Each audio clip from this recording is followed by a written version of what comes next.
ഇന്ന് ഒരു കുസൃതി ചോദ്യമായിട്ടാണ് ഞാൻ വന്നിരിക്കുന്നത്. രണ്ടുപേര് ചോദിക്കും, ക്വിക്കായിട്ട് ആൻസർ പറയാം. അതാണ് ഇവിടുത്തെ മെയിനായിട്ട് ഞാൻ നോക്കുന്നത്. അപ്പോൾ ആദ്യത്തെ ക്വസ്റ്റ്യൻ ചോദിക്കാൻ പോകുന്നത്,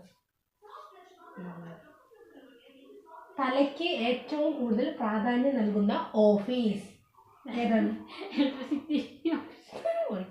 നിനക്കറിയുവാ? തലയ്ക്ക് ഏറ്റവും കൂടുതൽ പ്രാധാന്യം നൽകുന്ന ഓഫീസ് ഏതാണത്? അറിയാമോ? ഞാൻ പറയാം. ക്വിക്കാണ്. അറിയില്ല. ഓക്കെ. അപ്പോൾ സെക്കൻഡ് ക്വസ്റ്റ്യൻ ചോദിക്കാൻ പോവാണ്. പെണ്ണുങ്ങളേക്കാൾ പൂ ചൂടുന്ന ആര്? നിനക്കറിയോ? പെട്ടെന്ന് പറയണം. പെണ്ണുങ്ങളേക്കാൾ പൂ ചൂടുന്ന ആര്? കാക്കപ്പൂ. അടുത്ത ക്വസ്റ്റ്യൻ ചോദിക്കാം. എന്നാലും പാസ്സായില്ലോ. അടുത്ത്,